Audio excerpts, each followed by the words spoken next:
Hey guys, and welcome back to my channel. So today's video is going to be a bit harder for me to film because in today's video I want to dissect some of the criticisms on Star Stable that I've seen lately, and it's mainly about the game being boring, it being too expensive, and I just really want to analyze those ideas today. Basically what I'm going to try to do is give you a better perspective on these issues, give you reasons why, and also help the Star Stable team understand where this criticism is coming from. And I'm also going to show you how much I've spent in the last few years on Star Stable so I could get every single horse breed and multiple horses of a release. So yeah, that way I can give you a better perspective on how Star Stable's horse producing and their prices have evolved over the years. So yeah, if you are interested in those topics or you like social commentary overall, make sure you keep on watching. And then now, without any further ado, let's just jump straight into this video. So for today's video, while I'm talking about these subjects, I am going to be doing the daily quests in the new part of Wildwoods, so you're not really going to see a lot on screen, so this is just another sit back and listen type of video, and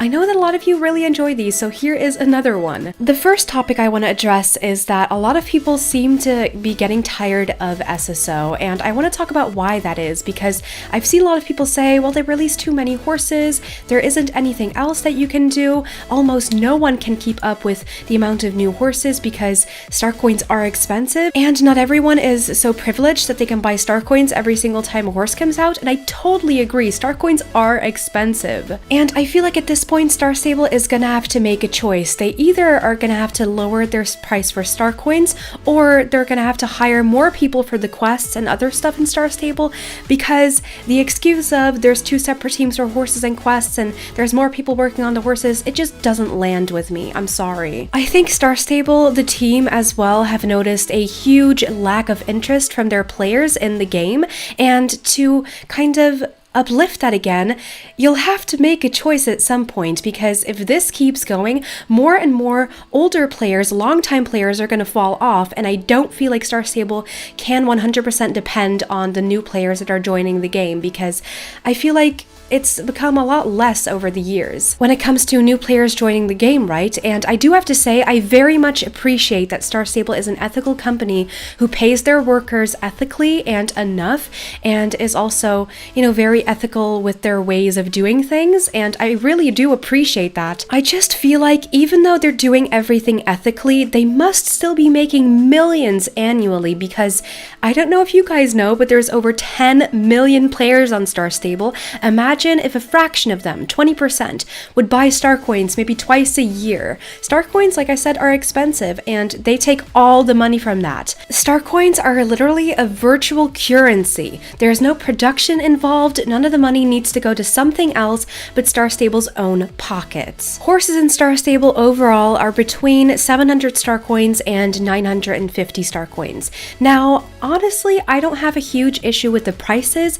I have an issue with the prices of Starcoins, even though I do have to say, because of my YouTube channel, I'm extremely privileged in the fact that I can buy Starcoins whenever I need to for new horses that come out, so I can review them on my channel. But obviously, for 99% of our lovely Star Stable community, that is not the case, and that is kind of what I want to highlight in this video. Most people, and I speak from my own experience, simply don't have the money to buy Starcoins for every single horse in Star Stable, and we have to be realistic right now.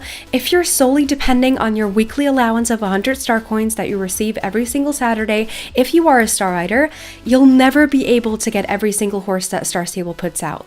That's just a reality. Otherwise, Star Stable wouldn't be making any money, because nobody would be buying Starcoins, because really, who actually spends their Starcoins on clothing items and everything else that you can pay for with Starcoins?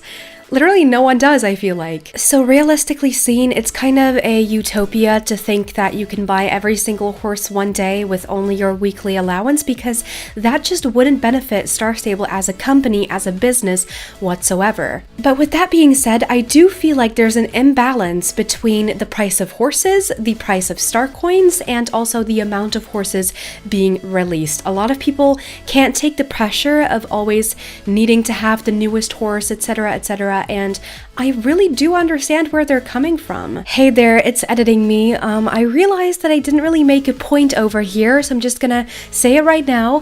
My point with this basically is that Star Stable at some point is gonna have to look at either the prices of their star coins, the prices of their horses, the amount of horses they're releasing, or the weekly allowance, which that last one is probably the last thing they're gonna try and change, but I definitely think it could be productive for them to take a look at this balance and see if it could be improved. And obviously changing the prices for star coins or horses or making less horses is not going to make them as much money as they probably are now, but also if they continue as now, they're just going to lose players, and that means lose money as well. So, you know, if you want to keep your players, you're going to have to make a change, in my opinion. Please also do remember that buying star coins is an absolute luxury. It's absolutely not something that you need in your life.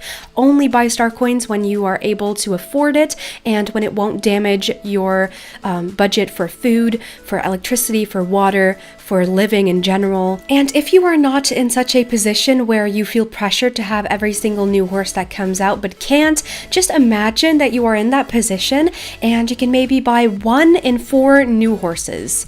That is extremely discouraging when you see everyone else running around on every single new horse. And it's just discouraging. I've experienced this myself in my early Star Stable days. I felt it was discouraging. And that's why, in the beginning, I kind of stopped playing for a while. Because while I was already paying for a subscription, for a Strider subscription, I felt like I couldn't have all the benefits from the game, which if you're paying for a Strider subscription, I think you should have more than being able to buy 1 in 4 horses and not being able to buy anything else, because let's be honest, their clothing and tack has become extremely expensive as well, which I understand because the items are much more nicer than they used to be. They're much nicer than they used to be. But at the same time, higher prices also equals it being exclusive to those of us who are as privileged that they can buy star coins. And also, please keep in mind, it's not just about buying things in this game. It's not just about buying the newest horses, buying the newest clothes. It's also about activities. Let's be honest, who of us have actually done an activity in this game that took a while, for example, druid training or the thing with Farah and her plants,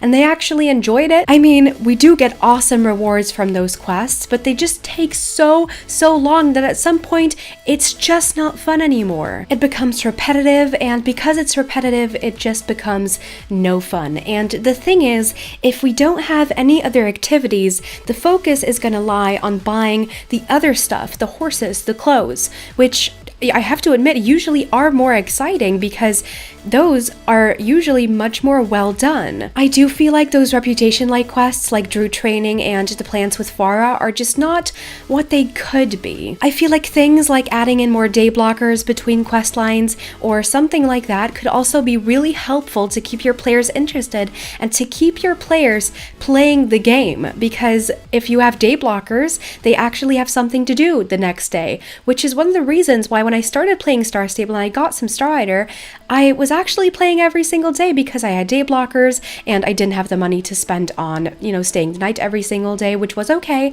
because it made me keep on playing the game because I had something to do. I had quests to complete, I had levels to complete, I had new areas to unlock, and of course, releasing a new area every single week is absolutely unrealistic, but releasing a new quest line at least once a month is not so unrealistic. And again, the argument of there's 2 separate teams working on horses and working on quests just doesn't land with me, because I feel like Star Stable has the control over their company, and if they want to listen to their players, if they truly wanted to listen to their players, they would hire more people for quests. And I mean, business world is a hard world, but they may even have to fire some on the horse team. And ways I think druid training and Farah's questline could be improved are, for example, in druid training, that you could gradually unlock new activities, new exercises to complete. So it's just not the same thing over and over again. For example, until, let's say, 40,000 points, you have those tasks. Between 40,000 and 80,000, you have a different set of tasks, and between 80,000 and 120,000,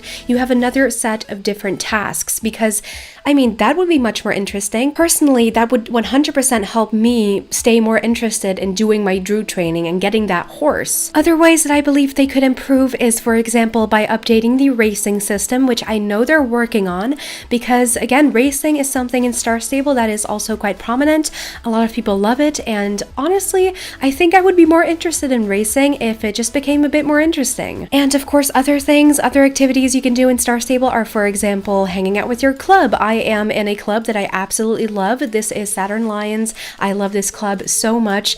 The thing is, you can't really do a lot in a club, especially if your club is not a dressage club. There just isn't much to do because we either constantly have to come up with ideas for events and fun activities in Star Stable ourselves, which is the same for video ideas. I constantly have to come up with things I can do in Star Stable and things I could discuss, and at some point that does become draining sometimes. So I feel like if Star Stable would start thinking about activities they could add in for clubs and things like that, that could also be a very productive way of keeping your players active and having something in the game that is interesting and fun. Now, I'm pretty sure I've hit most of my bullet points for today's video. I did make a little list with everything that I wanted to include in this video, every single perspective that I personally have found in like comment sections, because yes, I did do my research. But now, before I go, I do very quickly want to discuss how much I've spent in total on Star Stable, and spoiler alert, it's over 1,000 euros. So let's start our calculations with the very obvious. I got my lifetime subscription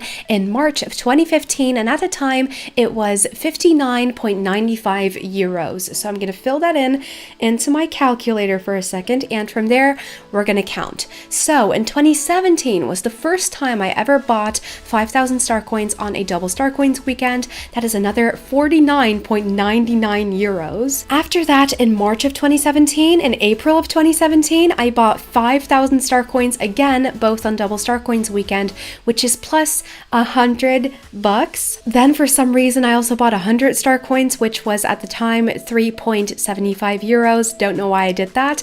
But after that, I bought 5k star coins 6 times more. Then in December of 2018, I bought some more star coins, again 5,000 on a double weekend. In 2019, I bought star coins about 3 times. In 2020, I bought star coins also 3 times. And for now, in 2021, I've bought star coins 1 time last month in January. Now, if we calculate all that, and you've probably seen from my videos how often I can get horses and how many I can get per launch of every single horse breed, I can get quite a lot of horses, but over a period of over 5 years, almost 6 years at this point, I've spent 913 bucks on this game and 60 cents, which is a lot.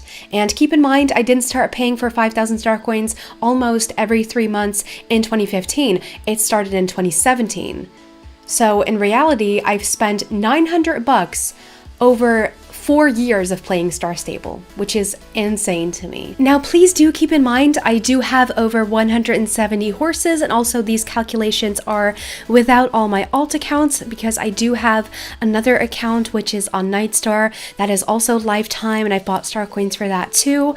I did not calculate that with this, nor did I count my other alt on Firestar, on which I had a 1-month subscription for a while, so overall it's more than 1,000, but my main account, solely my main account, is over 900 bucks already, which I think is pretty insane. But just to give you an idea of how much you have to pay for Star Stable to generally be able to get a lot of horses and to be able to buy every single launch, it is a lot. I'm not gonna lie. It's about 230 bucks a year, which I think is a lot, and I don't know a lot of people who can easily spare that amount of money. And please never feel the need to sacrifice your proper living conditions, your food, or anything like that for star coins in a horse game. It's pixels. Your own life comes first. And that all obviously refers back to consumerism, which I could make an entire video about because I'm super interested in these topics, but I'm just gonna say it. We can blame consumerism for that. We are pressured by everyday society into spending all of our money at once, never sparing anything up, and we need to get rid of that mindset. I genuinely believe that. But anyway, you guys, I hope this gave you a better perspective on the whole discussion around Star Stable is getting boring, it's too expensive, etc. If you have anything to add to this conversation, please go ahead and comment down below, but also keep in mind to keep the comments respectful and not to start any drama. We want to have a mature discussion over here. I do also want to say Dennis Weistor made a really great video talking about this subject as well, which will be linked down below. He gives a very interesting perspective, and if you want to watch more on this topic, I definitely recommend his video. And yeah, with that being said, I think I've pretty much talked about everything I needed to talk to you about for today, so let's move on to my outro. I want to thank you so much for watching this video. If you enjoyed it, if you found it informative and helpful, please make sure to give it a thumbs up. If you would like to see more of my content, all you have to do is subscribe, as well as turn on those notifications. And with that said, I really hope I'll see you again on Wednesday in a brand new update video. I'm very excited about that. And until then, have a great rest of your weekend. Bye guys!